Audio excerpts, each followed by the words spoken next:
Alrighty, so I looked a little bit chopped, but as the title suggests and as everyone knows, Black Ops 7 just got revealed. Now I know I'm a couple days late on this, there were a ton of other games that got revealed that I'm super excited for as well. Not only Black Ops 7 multiplayer and campaign, but there's zombies I'm super excited for, the new LEGO Batman game I'm super excited for, and of course we got Silksong. Finally, I genuinely thought that was lost to the abyss and we are never going to see anything about it. I thought it was going to be the Bloodborne 2 reality, but no, we actually got the good ending here and we do have Silksong, which is awesome. I cannot believe that's coming out. Now I will talk about the new LEGO Batman game coming out and the new Hollow Knight coming out in a separate video. I also wanted to talk about the Black Ops 7 zombies in a separate video, just because it's got a lot that I want to talk about and I don't know the best way to articulate it yet, but I think a whole video dedicated to placing my opinions on that will kind of help me conjure up my ideas without just sporadically talking about them. But speaking about sporadically talking about things, you probably thought I wasn't going to do that with campaign and multiplayer, but you'd be wrong. You'd be a silly goose, because that's exactly what I'm going to do. Originally I wasn't going to talk about this, but everybody has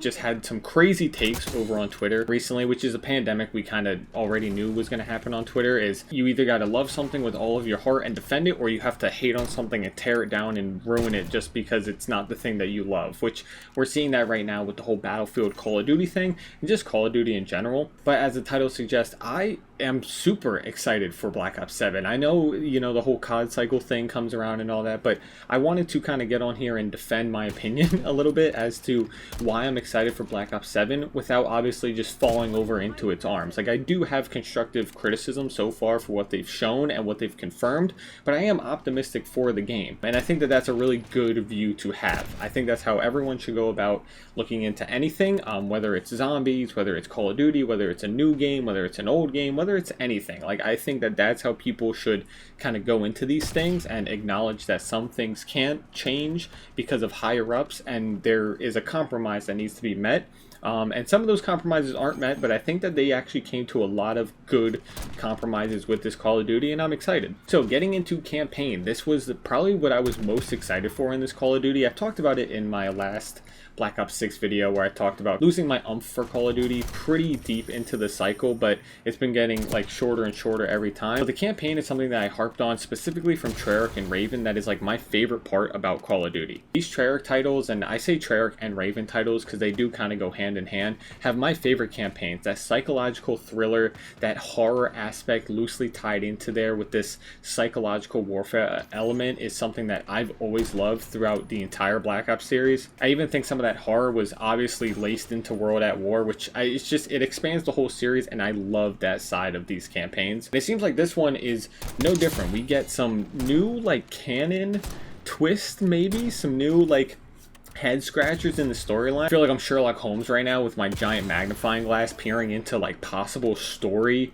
changes, or is Raul Menendez even alive? Is he not alive? I placed my opinions about this back in another video, but I'm kind of on the fence. I almost think that this is like a Batman Begins Fear Toxin Scarecrow Arkham Asylum jump scare moment where he's not actually there, but he's looming over, you know, a little dun dun dun dun. But either way, I am super excited to see the direction of the campaign, and I'm also really happy that they finally got a way to get more people involved in the campaign. I think that there's going to be a lot of love and tenderness in this specific title, the most that we've probably had in Call of Duty in the last little bit. As much as I don't like Modern Warfare 2019 and I thought it was super detrimental to what COD is, that title did feel like it had something about it. It felt like there was a vision and just dedication and some like love to that title, and I feel like we really haven't had that since. Sledgehammer definitely brought it in the Modern Warfare 3 post-season content, and that's something that I'll talk about for Black Ops 7, but we really haven't had that until this title. I feel like the campaign direction that we've kind of got and all the like little snippets of multiplayer, even things from just changing out the HUD in multiplayer,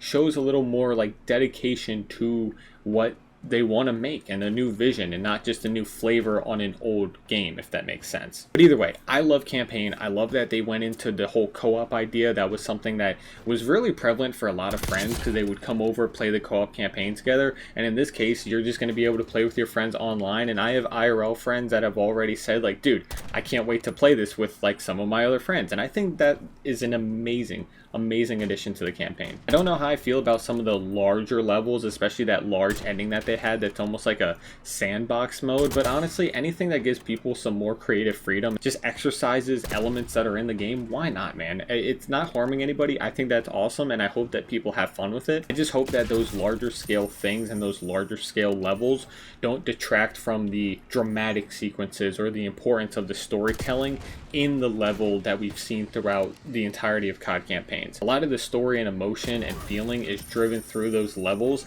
based on how the level is designed itself, you know, close quarters, you know, sneaking missions, stuff like that. I feel like is very prevalent to how you're supposed to be feeling or understanding the characters, and I just hope that that doesn't get lost because these levels are going to be larger. So yeah, overall, super excited for the campaign, and we really don't know too much right now. I could go and pick apart little pieces, which I would definitely do in my free time, but I'm just super excited to see how that campaign develops because it's taking an opportunity that Black Ops 4 had and didn't get to deliver on and kind of expanding on it, which is really cool. Now, speaking of another aspect of this game that I am very excited for, but I also have my concerns with, is multiplayer. Obviously, I knew going into this game that this was going to have a weird relation with Black Ops 6 and how they were developed. I know all the stories, I know the sides, I kind of form my own opinion, but I don't think it's really relevant to the actual experience that we're going to get, or at least it's not going to matter. All the business inner workings aside, we all knew that going in. We knew that bundles weren't going to stop. I think for the most part, everyone figured that these things were going to transfer over,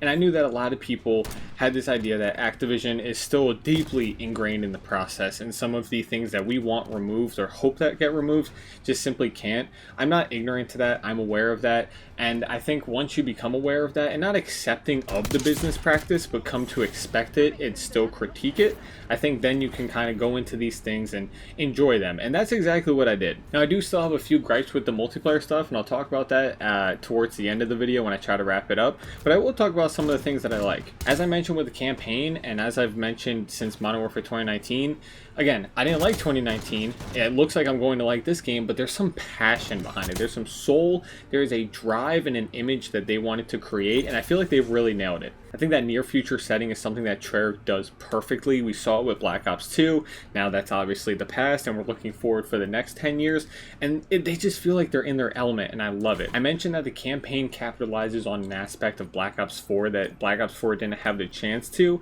and this game almost feels like the same flavor. It definitely feels like Black Ops 4, but hey, we're not going to have specialists, and let's see where it goes, and I think it's phenomenal. As I mentioned, the thing that I love the most about this multiplayer is the fact that it has some passion behind it. I mentioned the HUD. The HUD change alone is just like, it shows me that there's a little extra care into this game. The fact that they talked about the way that the score streaks and things should look while you're playing because it fits into the narrative is the things that I love. I love when Call of Duty develops itself to fit into its own narrative. I talked about that a lot with Black Ops 6. Once they start to teeter away from that, that's when I get upset, but luckily, this game might keep me on longer than Black Ops 6 did because it included my dearest thing ever. If you guys were there during Modern Warfare 3, you know I did pretty much weekly uploads, if not like 2 videos a week on Call of Duty because they had the weekly challenges. They confirmed that they are going to be bringing these back, and that is just so beloved to me. I love all the grinding that they're doing for this game because for someone like me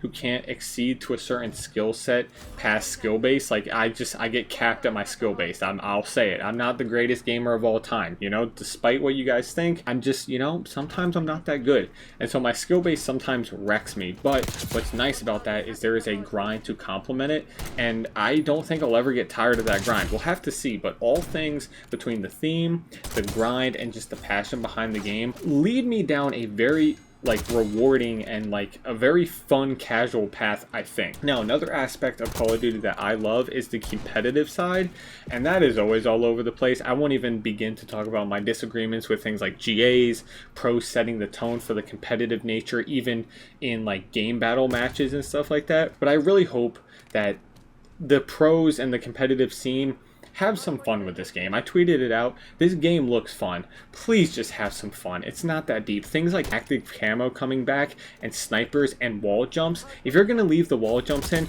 leave in the active camo and leave in the snipers, dude. I won't go on a huge tangent because that's more of a COD culture thing, not a game thing. But what I'm trying to say is most of my criticisms for this game lie under the corporate side. Like, I am a big supporter of the idea that we should have a toggle on and off for the cosmetic aspect of the game, and that's only because I just want to enjoy what the game is, what its art direction is, what its style is, what the dev team poured so much energy and thought into, because that's my favorite part of COD.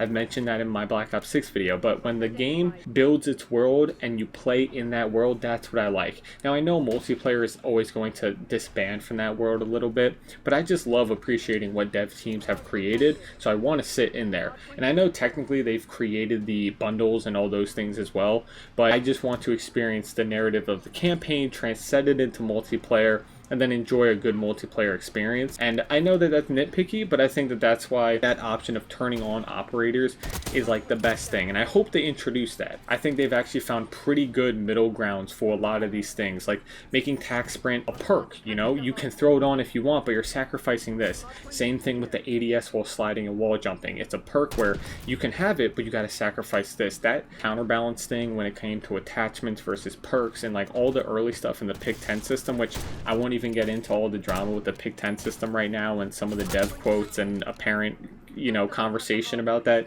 It doesn't bother me. I knew going into this it wasn't going to be a Pick 10. It might never be a Pick 10. We're in a new era of COD, and I'm aware of that.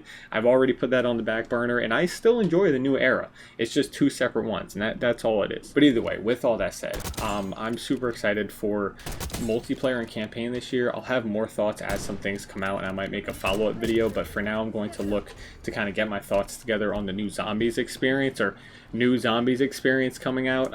I say that because of gameplay changes that apparently right now haven't changed really that much at all, but again, that's for a whole nother video. I'm not hating on that aspect either. Again, I have a lot of passion towards it. I just have critiques based on how passionate and how good it could be, and it might be. We'll see. Same thing with campaign and multiplayer. It could be amazing, and some people are just hating on it right now, but I just kind of wanted to yap about this to get my opinions out on this stuff, but then also to add another voice to the very small crowd of people that say, hey man, you can like both. You can be optimistic, but understand that things aren't going to, you know, change if they're impossible to change on a corporate side and stuff like that. You shouldn't hate a property just because you love another one, and vice versa. I have been hearing great things about Battlefield 6. I played it a little bit with my friends, and we had a blast. Now, did that inspire me to go slam and negative review Black Ops 7 because it looked bad? Not at all, man. You can love both things, and I just hope that eventually we kind of, as like, not only just gaming communities, but as a community together, we can kind of like get exhausted of the whole, I love this, so I got to defend it, and I hate that because it's horrible and it's not what I love. And I hope that we get tired of that, hopefully, and we just kind of say, hey man, I'm going to go into this with an open mind, but I'm also aware of, you know, the benefits or the good parts and the bad parts, and just judge and make my opinion based on the experience I had. And if it differs from someone's, don't kill them over it, man. You don't have to, you know, give them a swirly and a little wet willy and take all their lunch money. It's not that big of a deal. It's video games, man. Have some fun. But yeah, with my long old man rant out of the way, thank you guys so much for listening to me yapping. I've been going on for a little bit too long now, but thank you so much again. I think my next few videos are going to be a little bit more of Doom Eternal, then kind of just talking about some of the games coming out, especially Lego Batman. Super excited for Lego Batman. But again, just thank you guys so much for watching another video. I'll catch you guys in the next one. Peace.